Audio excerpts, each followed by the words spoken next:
This is Steve Weber. I'm here with my friend Jan Porinchak. That's right. We're in the Nissequogue River State Park today, and what are we going to do? Well, we're going to explore the park. If you enjoy the outdoors, this is a great place to visit.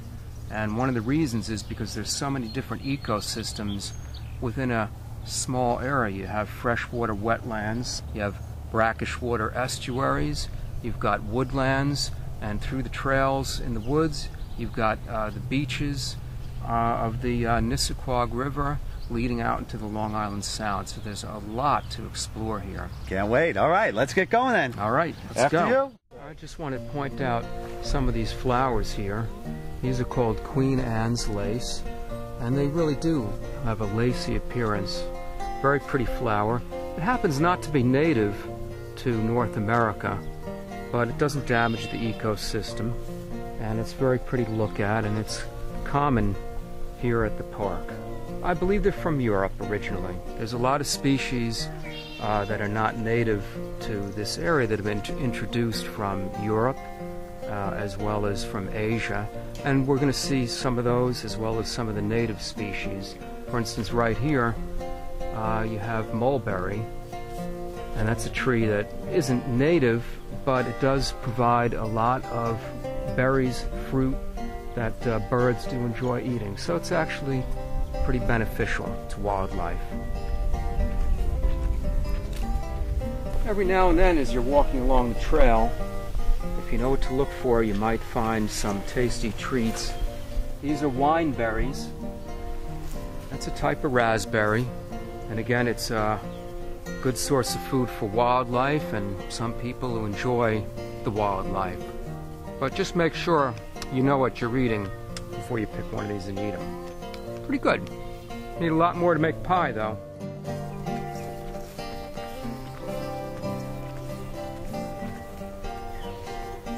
An interesting way to see what wildlife is up to is to look along muddy banks along streams like this.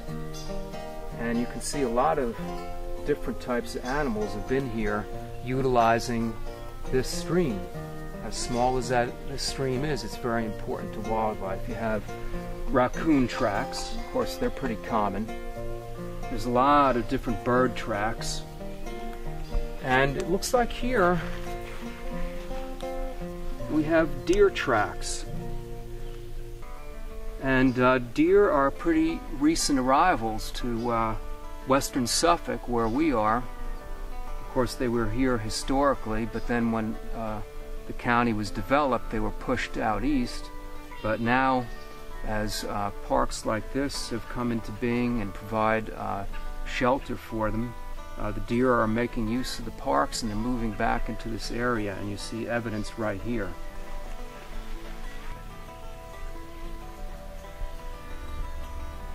It's a common wetlands, freshwater wetlands plant. It's called duckweed.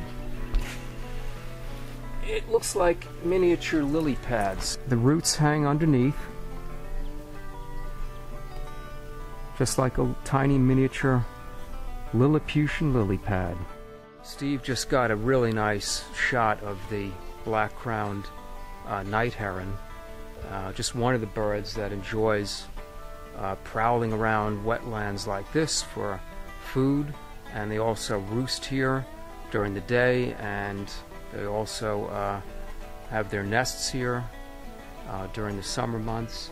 So again, a really great spot to come and view some of the bird life that's at the Nissequogue River State Park. It's an eastern cottontail rabbit, and they're very plentiful at the park, and they wouldn't be here if conditions weren't right for them. There's plenty of grass, as you can see, and a lot of edge habitat. That means it's a place where two different habitats meet. In this case, these woods next to the pond and a mowed area like this. And there's a lot of animals that thrive in a habitat like that, where two different ecosystems meet. And as I mentioned earlier, there are a lot of different ecosystems here close together. So animals like this cottontail rabbit find this a great place to live. Animals have no fear in this park other than their natural predators like the red-tailed hawks that are here. and maybe the great horned owls. He's a young rabbit though. He'll have to learn a few tricks, like how to hop out of the way in case there's any danger, but there's no danger from us people. We're here at the entrance to part of the Greenbelt Trail that runs through the Nissequogue River State Park. There's some of it here behind me that goes on towards the beach and out towards Sunken Meadow. And behind Steve and the boat basin is another branch of the trail that heads out to San Remo. Look for the white blazes. That's what identifies the Greenbelt Trail. And we're about to head down the trail through some of those woodlands that I talked about, and then we're going to be going down to the beach and maybe be using this net and do a little bit of exploration of some of the creatures that live down at the seashore. So let's go take a look. Here you see the leaves of 3, and in the fall this becomes beautiful oranges and reds and yellows, but don't go picking it for any lovely Thanksgiving bouquets. You don't want to be anywhere near this stuff. And if you're not sure if it's poison ivy or not, better safe than sorry. Leave it alone. All kinds of different plants everywhere you look. Some of them are native to North America and some of them are introduced. Right here we've got a black walnut tree, and that's a tree that was prized for its lumber by the early settlers, and this is the fruit that it produces, actually a nut. Inside this green coating is the black walnut from which the tree is going to sprout. A really important source of food for all kinds of animals, especially like the squirrel we just saw. And the early colonists would use these nuts as a source of dye and polish for furniture as well as for tanning leather. It's pretty interesting. It kind of has a lemony scent to it. If you look here in the understory, those are the plants that are growing a little bit lower towards the ground, you'll see this plant here. And that's not native. It's called mugwort. And this is an invasive species. It's not good because it grows so thickly that it crowds out a lot of the native plants. So we kind of don't like to see this here. Yep, looks like we have one of the old sewer covers here. A lot of this area was clear cut. The forests that you see here are relatively recent new growth, although they look like they've been here quite a long time. So the original forests that were here were logged out. They would have been oak, hickory, some of the black walnut, also American chestnut, which is unfortunately a victim of a blight that was introduced from trees that came over from Europe and Asia, so they're pretty rare now. But a lot of these trees here are pretty new to the scene here in North America. For instance, you've got Norway maple growing in abundance, and that's not a native tree. You also have black cherry, that's a native tree, and we're going to see some eastern red cedar on down the trail. So some natives and some recent additions.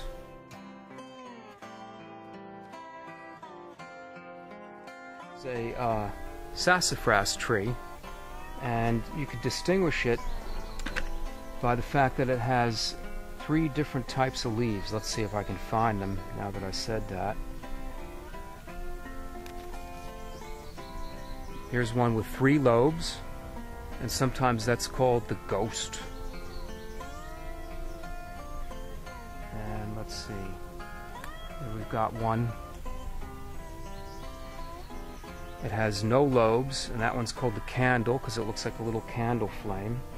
And let's see if I can find the catcher's mitt.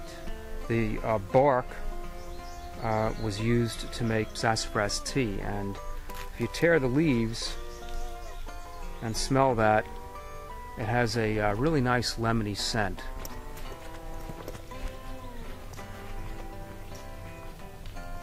Here we are at the fork in the trail, and here you see the Greenbelt Trail blazes on the tree, and you see one is on a diagonal to the right of the other. So that just indicates that if you want to stay on the trail, you want to keep to the right. And if the blaze was on the left-hand side, that would mean the trail goes to the left.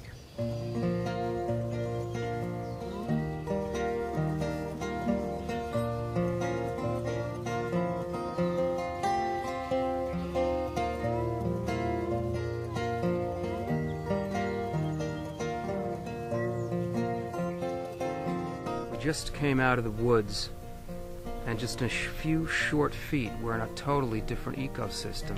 It's one of the amazing things about this park.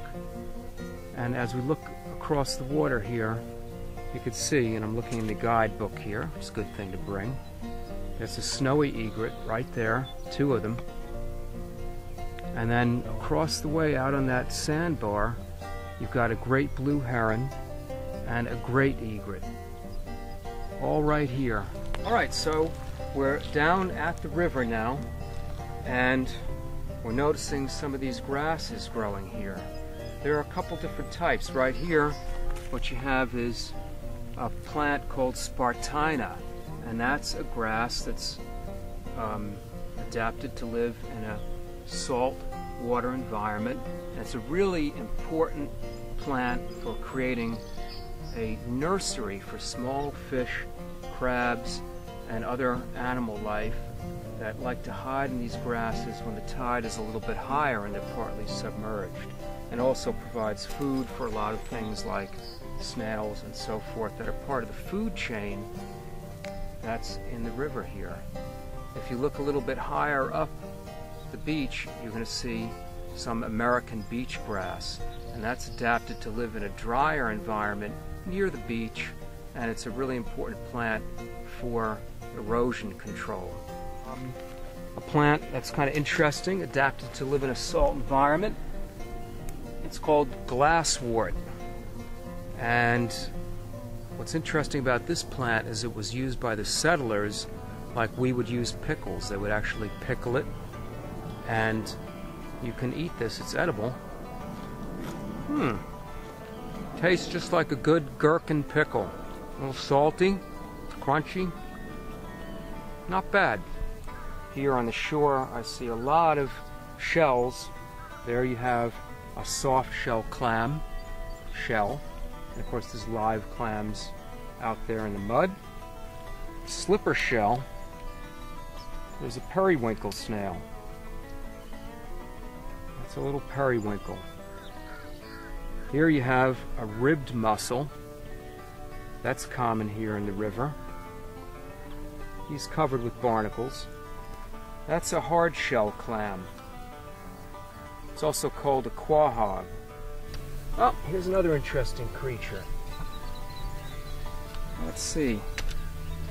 Maybe if I put this in a Ziploc bag, it might be a little easier to see it.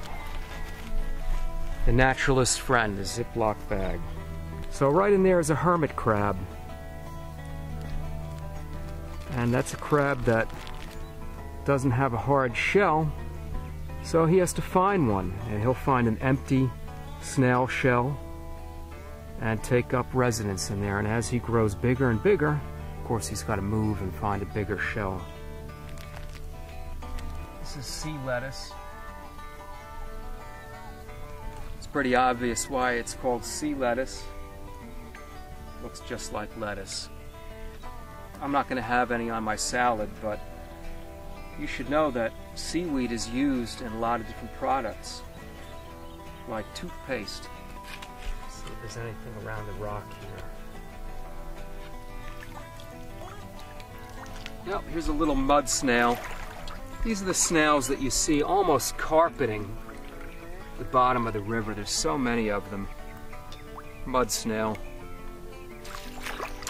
Well, we talked about some plants that are not native to the woods that we just walked through, and here's a crab that is not native to the Nissequogue River. It's called the Asian shore crab, and they arrived here about 2 decades ago, and they've been spreading ever since. There's large numbers of them. Any of these rocks that you turn over here are going to have a lot of these crabs, and there's some concern that they might be pushing some of the native species of animals out, although I've heard they make pretty good blackfish bait. They arrived here in ship's ballast. When the ships would take on ballast in Asia, they would also suck up some of these crabs and their larvae. When they would come here and discharge the ballast so that they could pick up cargo, all of the crabs and the larvae were discharged out into our bays, and that's how they arrived here. Shrimp. It's a shrimp that lives here in the river, and again, a really important source of food for a lot of those game fish that we talked about. Stripers, snapper, bluefish will eat those, weak fish, and probably eels as well. All kinds of things eat grass shrimp. All right. Let me just check my book. I want to make sure I... Redbeard sponge. It's a brightly colored reddish orange sponge that grows right here along the shoreline of the Nissequogue River. Also, here's an oyster shell. Still see the two halves of the shell connected. And right next to it is this, which is called an oyster drill. And this is a type of snail that can actually drill with its rasping tongue right through the shell of the oyster so that it's able to eat the animal that's inside the shell. It's a razor clam, and it's so named because it looks like an old-fashioned razor. And they burrow down into the mud vertically like that. They can dig really fast. There's a foot at the bottom, and they can dig much faster than you or I can dig after them. The green crabs actually originally come from Europe. They arrived much in the same way as the Asian shore crabs. They're established here now. They've been here really for about 100 some odd years, and they're frequently used for blackfish bait, and they don't seem to be a harm to the ecology. In fact, they've found a niche and seem to be fitting in quite well into the ecosystem. And it looks like these two are involved in a little romance, which I might have interrupted, which is probably why the big crab on top there, the male, was trying to pinch me. I guess I would feel kind of the same way, so maybe we'll just let them go back about their business, making little green crabs.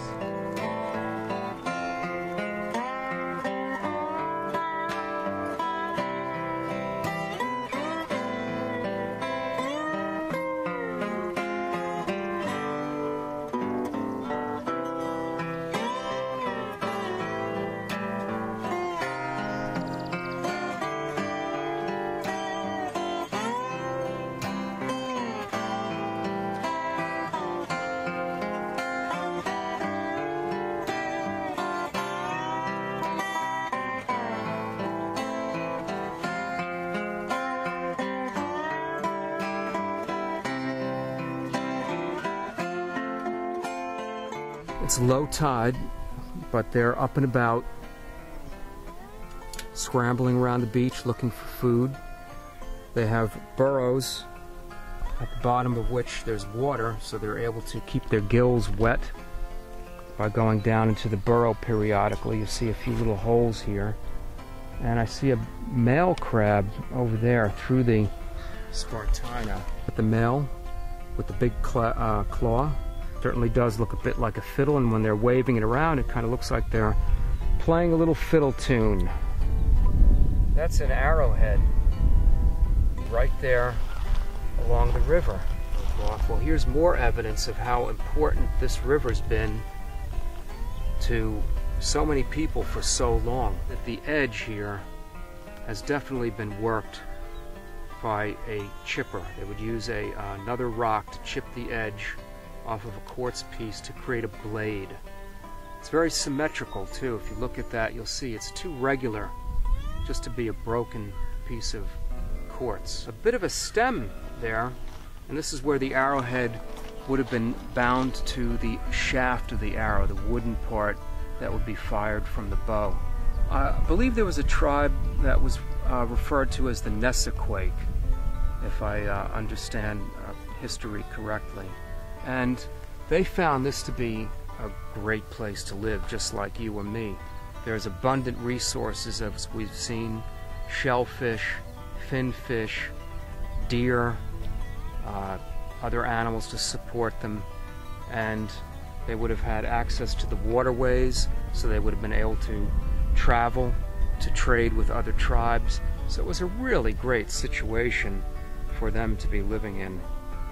My daughter found an arrowhead just a little bit to the east of here in San Remo, also along the river, and we took that out to an Indian museum, and they identified that arrowhead as being upwards of 3,000 years old. Now, I don't know if this one is as well. Looks like the same style. So maybe the last person to touch this was walking along this river 3,000 years ago.